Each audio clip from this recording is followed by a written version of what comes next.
My guest today is Emilee Lehenbauer, Vice President of Federal at Qualtrics. Emilee, thanks so much for taking the time to join me. Yes, thanks for having me, Jason.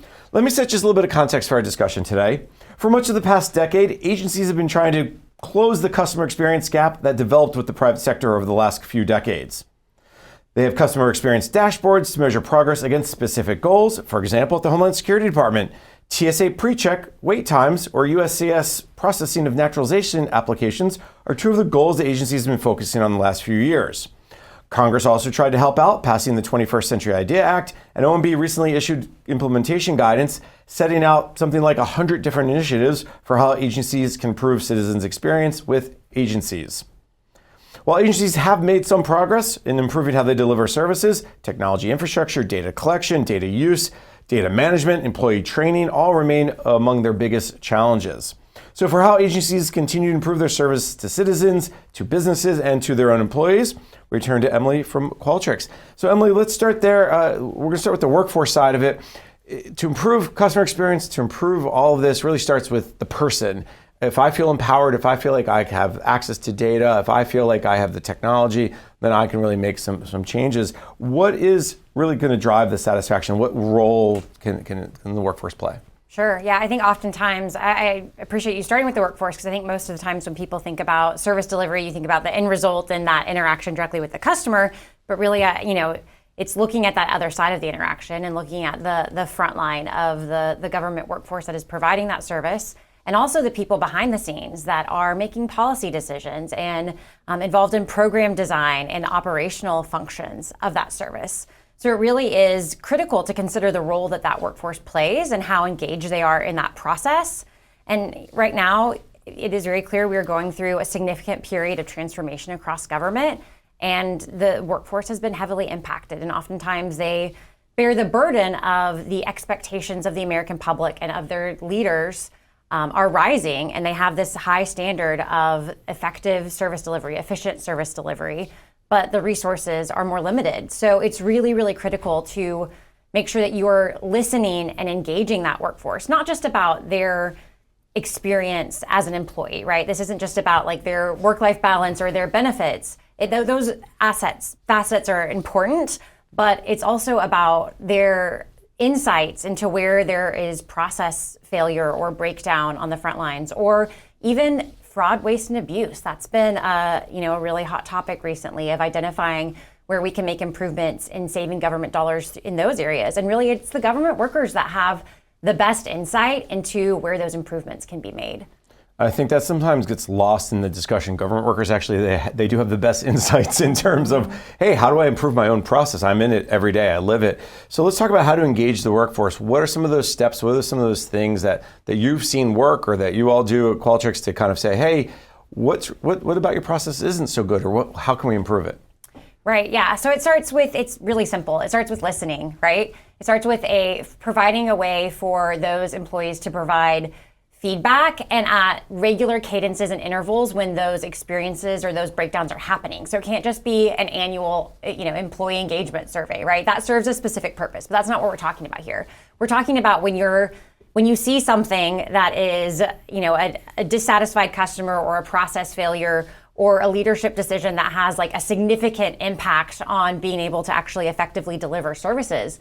They need a portal and a way to provide that feedback. And that's something that Qualtrics helps many agencies. Some of the agencies, you mentioned on fixing those customer service interactions, we're also collecting that feedback from employees and then making sure that the government leaders and the people involved in those processes have access to that real-time information so they can factor it into the decisions that they're making about how those services will be deployed. Give me a sense of what kind of questions you ask federal employees or any employee at any company when you're asking them for feedback on their process or to improve service. Just generally speaking, I know every agency is a little different. I know each set of questions. So what are some similar topics, trends, key, enlighten us in that way? So I think there's a very specific methodology in how you approach like employee engagement, which is, like I said, like that annual engagement survey or those employee pulses. But when it comes to the actual service delivery improvement, it's not so much the specific questions that you're asking employees as it is really those touch points and having open channels of feedback that employees can access at any time to provide that feedback in real time. So it's more about just like, while it's on their mind, while it's fresh, when something happened, that they have a way to communicate that. And then also that they trust that if they provide that feedback, that either that they have anonymity, or if they don't have anonymity, they trust that it's not going to impact them negatively, that it's really going to be used to actually improve the outcome of those processes. I imagine because you're pointing out, hey, this isn't working, or hey, this is a problem. We have to click on this button 13 times to get it to work, or something, or it's not 3 clicks to service, but 12 clicks to get to the end result. That's maybe someone could have concern that they would be like putting down, or somehow they would feel like they are putting themselves in the spotlight. Sure. Is there ways, like, that's got to come from the top too? The leadership, as you said, has got to have access to the data, but they've also got to push down as we want to hear from you, we want to improve. That's the other side of the coin. Right. The leadership approach to listening to employees and what they do with that feedback is most critical. If employees provide feedback and either, as you mentioned, it's used, if they feel that it's used against them in some way, or there's a detrimental impact of them sharing those insights, then of course that's going to discourage future feedback. But more, I think just as importantly, it's that their leadership and their supervisors are actually actioning the feedback that they're providing to result in a positive impact on the process or whatever service is being provided. And that data piece, there's so much data to collect. Imagine the other side of it is, okay, what's the most important data? I could tell you in a very unstructured way, well, every time I press this button, this happens. But what are you really getting to? Well, you're getting to the point where the process is breaking down. Is there ways to help the leadership understand, okay, where is that breakdown happening and how can they go and fix it? Sure. So I think that gets into really shifting away from like the feedback that they're getting from employees, and it's the feedback that we're collecting across every touch point in the customer journey. So that's a combination of taking solicited feedback from employees and customers, right? Customers who are on the receiving end of government services, but then also really taking unsolicited, or we sometimes call unstructured feedback, and aggregating that with the feedback that employees and customers are providing. So an example of this unstructured feedback would be the stores of very rich customer data that lives in the contact center, or in chats, or in emails, or even scraping that feedback from social media and using a tool like Qualtrics to aggregate that feedback at scale, so you have that holistic view of the customer journey, and then you can really pinpoint specific areas along that journey or identify key themes or key trends of where issues are happening so that leaders know how to prioritize improvements.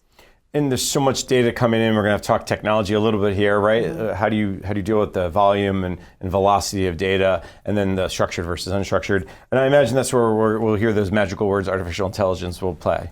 Of course, yes. I mean, AI is a critical part of being able to ingest and analyze and aggregate that data at scale. We've at its simplest form, even taking just a simple data call. For example, we've worked with a bureau at the State Department to do a pretty broad survey about the Foreign Service Officer experience. And there previously was a team of 5 people that spent 3 months of each year taking what was a paper survey at one point in time and inputting that data, and then categorizing and analyzing all of the open text feedback that was provided. So we can do that in real time, essentially. You disseminate the survey, you collect that feedback, and then through AI, you can analyze and also categorize and take many different cuts of that data in near real time, and also feed that data into different dashboards that people within the organization can then use to inform important decisions that they're making. And the other side of the coin is that then you can act. You can act almost immediately. Oh my goodness, we have a problem. Exactly. Let's start fixing it today, versus 3 months, 5 people. Okay, now we have the data. Now someone's had to look at the data.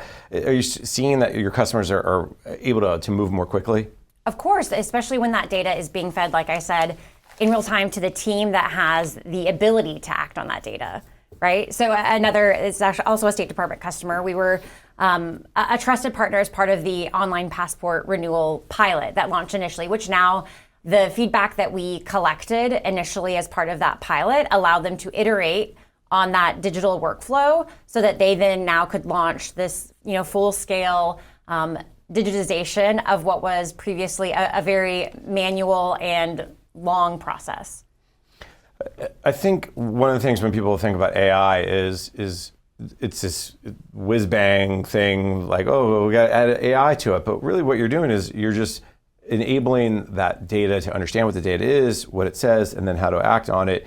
Do you get a lot of customers who are excited for AI but not necessarily understand what it can do, or vice versa, they're afraid of it and they're like, Sure. we don't know if we want AI in this mess? Yes, we've seen a lot of mixed sentiment towards AI. There are the customers that think it's the like magic switch that you flip and it does all of their work for them, or there are customers that are afraid of like, oh my gosh, if we leverage AI as part of this process or to understand the data, that there are like privacy or other security concerns that might be at play. But what people need to understand is that AI is just a tool. The technology is not inherently bad or flawed. It's the critical part of leveraging AI is the structure and policies around how that data is used to then make decisions that could have potential impacts on humans. So that's really the part of the process that people need to focus on and see AI as something as more of an enhancement to the work that they're doing.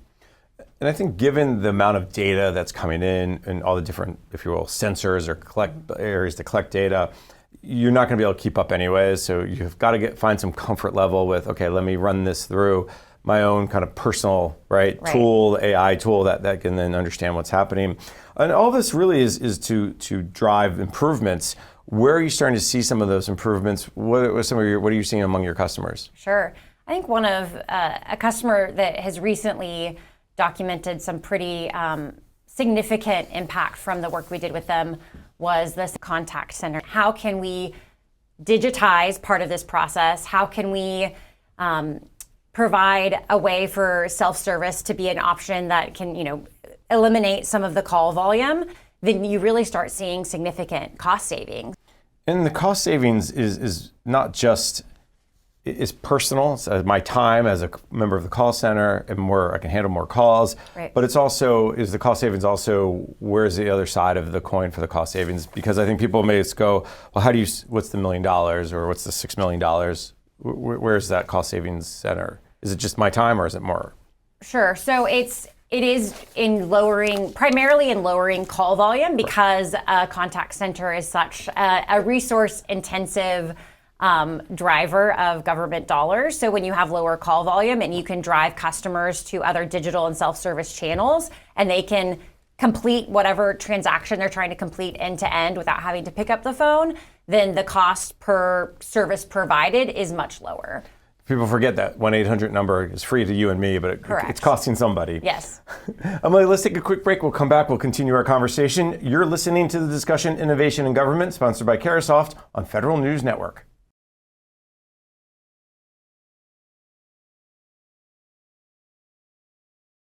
Welcome back to the discussion Innovation in Government, sponsored by Carahsoft on Federal News Network. I'm your host, Jason Miller. My guest today is Emilee Lehenbauer, Vice President of Federal at Qualtrics. Emilee, before break, we were talking about some of the challenges of the focus on the workforce and why that was so important. Let's broaden out our conversation a little bit. A lot of the workforce now is getting new, if you will, marching orders from the White House, from Capitol Hill. There's been several laws passed. There's been some executive orders. Talk a little bit about what those are and how they're really pushing forward this idea of government transformation, specifically around, let's say, service delivery. Sure. Yeah, there have certainly been a flurry of executive orders and other actions that have come out in this administration's first 100 days. I guess I'll start by touching on one that was codified even before this administration took office. That was the Government Service Delivery Improvement Act. And this was a piece of legislation. So as I said, it's now codified into law. That was signed into law on January 4th. And it creates a position at OMB, so a government service delivery lead for the entire government, whose job it is to coordinate across agencies and create specific metrics that are being measured across agencies to ensure that there really is a consistent, coordinated focus on how services are being delivered to the American people.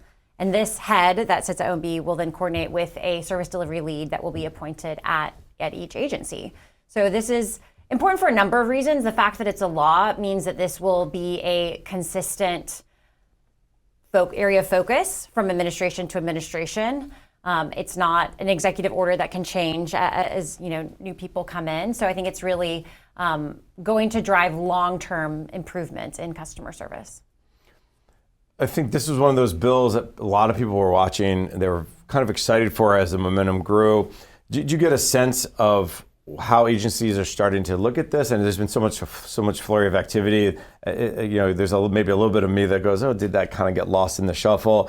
Are you starting to see maybe pieces and parts, or what are you starting to see? Sure, it's funny that you say that, because I had this discussion with my team just last week, even in preparing for the show today, of where are we with rolling out guidance? Has OMB issued anything? I think with all of the changes that have been issued, I think that this is somewhere in the many mandates and things that have been pushed down across agencies. It will be interesting, because I think there are a lot of agencies that already had a chief customer experience officer or service delivery lead, however they designated that individual. So I think for them, it's kind of business as usual. Now there's just this protection of having a law in place to prioritize that position and create this coordinating function. I think for other agencies, this will be a new role. Of course, they're going through a lot of transition and downsizing some of their workforces. So I think on the other side of that process, during the rebuilding phase, this will be a key leadership position that will be identified going forward. We know we've had the 21st Century ID Act. That took way too long for implementation and guidance to come out. Let's hope OMB is a little quicker on this one, because I think this is just building upon a lot of the work that's been going on the last 5, 7, 10 years. There's other statutes. There's a focus on efficiency and effectiveness. Of course, it's the latest key buzzwords. What other statutes or what other executive orders are standing out to you that kind of are driving home this point? Sure. I think there was an interesting executive order that came out a couple of weeks ago on commercial cost-effective solutions. So what that means is prioritize for government agencies when they're looking to purchase a solution or product or technology, that they are selecting first commercial off-the-shelf solutions rather than something that is homegrown or custom built. The reasons for that is a lot of the commercial solutions are going to be more cost-effective and also candidly more innovative. So Qualtrics as a company, for example, 40% of our workforce are dedicated engineers and product development staff. So they're focused on constantly staying on the cutting edge of innovation to make our company competitive. Our company, which is largely a commercial practice with an important public sector and government function as well. But the demands of those commercial companies, when they're being evaluated, their customer service means that is driving profitability and growth and all the things that are evaluating a commercial company. So when you take those solutions and apply them to the government sector, there really are a lot of gains in how you're improving the experience for your customers as well. I'm glad you brought up the commercial EO. That is not. I had a conversation with the folks at OMB on this and said, well, this isn't new. What's the new push here? Why do you think? And it was an interesting conversation, because every agency thinks they're a snowflake, and there's certain things where, okay, the 80-20 rule, 80% of what we all do is the same as that 20%. When it comes to customer experience and government experience, do you find that 80-20 rule is more like 95-5 or 98-2? Like measuring and understanding the data, is it the same everywhere, in private sector, public sector, generally speaking? I guess I'm going to reference a statistic that came out in our 2025 government trends report. So this evaluates the experiences that people have with their governments globally, right? So not just in the US, but globally. And there was a 16-point difference documented in the customer satisfaction that people have with a commercial company versus a government institution. I think there's a lot of factors that are driving that, but I think, like I referenced earlier, the drive and the constant pressure for growth and profitability that commercial sectors face that forces innovation is actually, it's almost a plus for them, as to where sometimes governments are slowed down by the bureaucracy. And I know there's a lot of focus on eliminating some of that right now. And I think that government workers they're also excited to have less bureaucracy, because they are very, very motivated to deliver effective services for citizens and the people that they serve. The biggest challenge I've heard over the years when it comes to especially like improving customer experience is usually the Paperwork Reduction Act, and this goal is just to, can we just get past it already, because you're collecting data, okay, that's paperwork. How do we reduce it? Well, they have to get approval. I think we could probably spend the whole segment on that. Let me shift gears a little bit and talk a little bit about, we talked just a little bit about AI, but on the same theme of that is this idea of security, governance, and really understanding, okay, how do we make them both accessible, but at the same time confident in what you're using? What are some of those things that you're seeing around kind of finding that right balance? Sure. I think we talked a little bit earlier in the first segment about that, there's almost a looming fear or uncertainty of what AI can mean when that technology is applied to deliver government services or make decisions that impact citizens. And I think it's important to remember this administration is taking a much more forward-leaning, pro-innovation approach, but there are still measures in place included in some of the executive orders and the memorandums that OMB has issued to differentiate between like a low-risk activity versus a high-risk activity, and there's more documentation and process involved for high-risk activities. So there are still important protections in place anytime privacy or security implications are at play to kind of combat some of the fears out there and ensure that AI is still being used in a way that will do no harm. I think as agencies are kind of diving in there, they're setting up these AI governance boards. They're setting up kind of, okay, how to build security in from the front side. Are there maybe questions you get often from your government customers or potential customers about the security governance side of, okay, well, how are we going to use that data, or where does that data store? Or what are some of those common things that you hear? Sure. I think a lot of the customer questions are informed by the FedRAMP authorization guidelines that governs the security policies. And I'm actually excited to see that they're the FedRAMP 20X guidelines that were recently released to really automate some of the review that was happening as part of that process, and also expedite some of those approvals. Qualtrics as a company has invested heavily in security and compliance. I think it's really important, even as all this transformation is happening, that we still have that foundation of making sure that we're delivering secure, reliable solutions. So we've gone through that process and are on the verge of FedRAMP High, hopefully by June, pending final approvals, and also achieving IL4 status, which is really important for our defense practice as well. So those questions are informed by customers, and I think if agencies could lean in more to accepting that FedRAMP authorization as the FedRAMP Act that was passed last year dictated that, and they don't have to go through this lengthy individual specialized ATO process at the agency, I think that really could create a lot of efficiencies across agencies in implementing and modernizing solutions. I've been covering FedRAMP for a long time. I know that's a common complaint about it, is that the levels that they add, this layer cake of security that they add, nobody wants less security, but nobody wants to go through this continuous problem. And I know Pete Waterman over at FedRAMP is working hard to kind of make some interesting changes. We just got a couple minutes left in our discussion. I've enjoyed it very much. What's the big message you want to make sure you're leaving the audience with when it comes to improving customer experience, when it comes to kind of empowering employees to really drive this change? I think the most important area where Qualtrics as a company wants to lean in to help agencies achieve what have been clearly set out as mandates of this administration, delivering service more effectively, being more efficient in the way that government operates.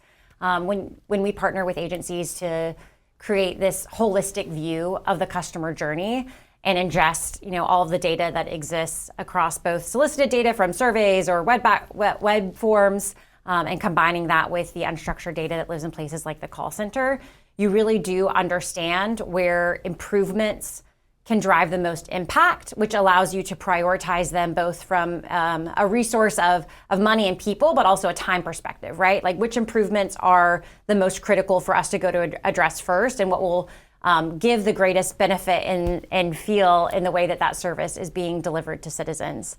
I think one of the other key points is making sure that we take time to evaluate the strategy for listening to and engaging the federal workforce. I think there's been a lot of as part of this transformation process, there has been a lot of disruption to the federal workforce. And I think there is certainly risk of long-term impacts in how services are provided and the quality of those services if we don't find a way to make sure that government workforce feels empowered and motivated and connected to the mission that they're delivering on. And then I think one of the really important ways that Qualtrics can partner with different agencies during this time is being a connector, right? We work with a lot of teams that are focused on customer experience or employee experience, and we like to bring those teams together and share insights and really have that community feel. Because what I do find with the many government employees that we have the privilege of interacting with in the work that we do is that they are truly motivated in delivering quality services to the American people. They are motivated by the missions that they are connected to, and they are more engaged when they have opportunities to drive improvement in the way that they're delivering that work. I think prioritization is key. Understand where you can make the biggest impact at whether it's cost or improves delivery, and then obviously keep the workforce at the center of all that. I think that's great advice. Emilee, unfortunately, we're out of time for today. I very much enjoyed our conversation. So let me thank my guest. Emilee Lehenbauer is the Vice President of Federal at Qualtrics. Emilee, thanks so much. Great. Thank you for your time today, Jason. I'm Jason Miller, and you've been listening to Innovation in Government, sponsored by Carahsoft on Federal News Network. For more on this discussion, visit federalnewsnetwork.com and search innovation.